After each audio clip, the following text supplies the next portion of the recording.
4-5 सवाल कर लिए थे डेरिवेटिव के। तो बेटा आज हम करते हैं इसका 5वां सवाल। तो बेटा सबसे पहले मैंने आपको बताया था कि कांस्टेंट नंबर का डेरिवेटिव क्या होता है और वेरिएबल का, तो मैं रिमेंबर करवा देता हूँ आपको। डेरिवेटिव बेटा अगर आ जाए वेरिएबल के ऊपर x तो ये हो गया 1, और उसके बाद बेटा अगर ज़रूरी नहीं कि x के ऊपर अगर y के ऊपर बेटा आए x अकॉर्डिंग टू x आए तो 1 होता है। अगर ऐसे आ जाए बेटा डेरिवेटिव y के ऊपर आ जाए तो फिर 1 नहीं होगा, फिर ये बनेगा dy/dx। तो ये तो हमने फाइंड करना होता है dy/dx, लेकिन अगर y अकॉर्डिंग टू y हो तो 1 होता है, जैसे x अकॉर्डिंग टू x था तो 1 था। और इसी तरीके से बेटा अगर आ जाए डेरिवेटिव कांस्टेंट के ऊपर, डेरिवेटिव कांस्टेंट नंबर 2 3 4 5, तो कांस्टेंट नंबर का डेरिवेटिव बेटा होता है 0। और उसके बाद बेटा वेरिएबल का बता दिया, कांस्टेंट नंबर का बता दिया वेरिएबल। तो बेटा इस सवाल के अंदर जैसे यहाँ पे एक प्रोडक्ट रूल भी आता है, तो इसको हम मल्टीप्लाई करके भी कर सकते हैं, लेकिन हम प्रोडक्ट आगे अप्लाई होना है तो उसको सीख लो बेटा। तो वो कैसे होना है, आपने derivative for example X Y, इसके ऊपर है डेरिवेटिव, तो बेटा पहली वैसे ही डेरिवेटिव दूसरी जमा दूसरी डेरिवेटिव पहली। तो बेटा इस तरीके से आप याद कर सकते हो कि पहली वैसे ही डेरिवेटिव दूसरी जमा दूसरी डेरिवेटिव पहली। तो पहली रकम ये है बेटा, दूसरी रकम ये है, तो ये डेरिवेटिव प्रोडक्ट रूल है इसका बेटा। ये प्रोडक्ट रूल आपने याद होना चाहिए आपको बेटा, ठीक है। अब हम चलते हैं अपने सवाल के ऊपर। तो बेटा ये आ गया मेरे पास सवाल। तो सबसे पहले बेटा नीचे है, नीचे वाले को ऊपर ले जाओ, तो x माइनस ए की पावर आ जाएगी -1।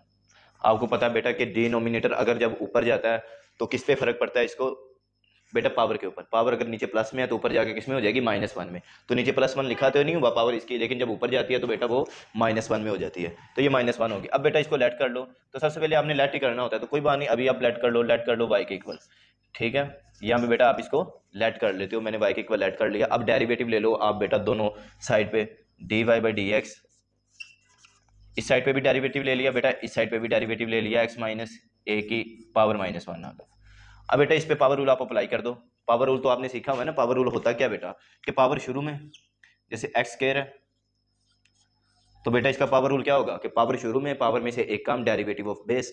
तो ये बेटा आ गया पावर शुरू में, पावर में से एक कम हो, पावर में से एक कम की, 2 में से एक कम किया बेटा तो एक आ गया, तो एक्स आ गया। एक लिखते नहीं, एक्स की पावर 1 लिखने की जरूरत नहीं है बेटा। अब बेस के ऊपर डेरिवेटिव लगा दो, तो ये आ गया बेटा 2x, और बेस का डेरिवेटिव हो गया 1, क्योंकि डेरिवेटिव ऑफ x क्या होता है 1, तो ये बेटा 2x आ गया। तो ये मैंने इसके ऊपर बेटा यहाँ पे क्या अप्लाई किया, power rule, POWE power rule बेटा यहाँ पे, ठीक है। और ये आपने याद रखना बेटा। इसी तरीके से इस पे पावर रूल अप्लाई कर लो, तो क्या होगा, पावर शुरू में आ जाएगी बेटा, तो लिखो पावर शुरू में -1। फिर बेटा करेंगे क्या, पावर में से एक कम, -1 में से एक कम करो, क्या आएगा बेटा, -1 में से एक कम, -1 क्या होता है, -2। तो बेटा ये आप कैलकुलेटर पे भी कर सकते हो। तो ये मैं लिख लूँगा इसको, x माइनस ए की पावर आ जाएगी बेटा -2। जैसे यहाँ पे देख लो बेटा, जैसे ये देखो -1 और -1, ये होता है -2। तो ये मैंने लिखा x माइनस ए की जो एक्सपोनेंट है पावर है, तो बेटा इसको मैंने -2 लिख लिया। अच्छा, पावर शुरू में आ गई बेटा, पावर में से एक कम, यही फार्मूला है ना। और उसके बाद डेरिवेटिव लगाना है आपने बेस के ऊपर। तो बेस क्या है बेटा यहाँ पे x माइनस ए, इसको आप ब्रैकेट के अंदर लिख लो, ठीक है, क्योंकि 2 टर्म है, ताकि ब्रैकेट से पता चले कि दोनों के ऊपर डेरिवेटिव अप्लाई हो रहा है। अच्छा बेटा ये आ गया -1, इसको मैं बेटा नीचे ले आऊँगा, क्यों, क्योंकि इसकी जो पावर है ना बेटा वो माइनस में है, तो पावर माइनस में नहीं होनी चाहिए, कोशिश किया करो कि पावर किस में हो, प्लस में हो। तो x माइनस ए का होल स्क्वायर नीचे आ जाएगा बेटा, x माइनस ए का होल स्क्वायर आ गया यहाँ पे। अब इसके ऊपर डेरिवेटिव अप्लाई करो, डेरिवेटिव बेटा डेरिवेटिव ऑफ x हो जाएगा, और कांस्टेंट नंबर है a, यहाँ पे बेटा क्या है, a कांस्टेंट है, ठीक है। x अकॉर्डिंग टू x होगा तो 1 होगा।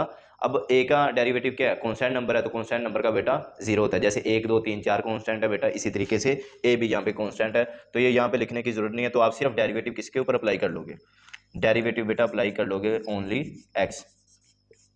ये माइनस और ये 0 आएगा तो लिखने की ज़रूरत नहीं है बेटा आगे। तो आपके पास आंसर आ गया -1/x माइनस ए का होल स्क्वायर, और बेटा x का डेरिवेटिव क्या होता है, 1 होता है, तो 1 इस सब से मल्टीप्लाई होके, तो ये सारा आंसर वैसे का वैसे आ गया 1/x माइनस ए का होल स्क्वायर। ये बेटा आपका आंसर है, ठीक है। ये यहाँ पे स्क्वायर x 1/x माइनस ए का होल स्क्वायर, ठीक है बेटा, ये आपका आंसर आ गया। अब यहाँ पे ये क्या आ रहा था, dy/dx, यहाँ पे नोट डाउन कर लो बेटा इसको, यहाँ पे लिख लो dy/dx आ गया। तो यही हमने फाइंड करना था बेटा। सवाल के अंदर हमने क्या फाइंड करना है, dy/dx। मोस्टली सवाल इसमें से आते हैं कि एक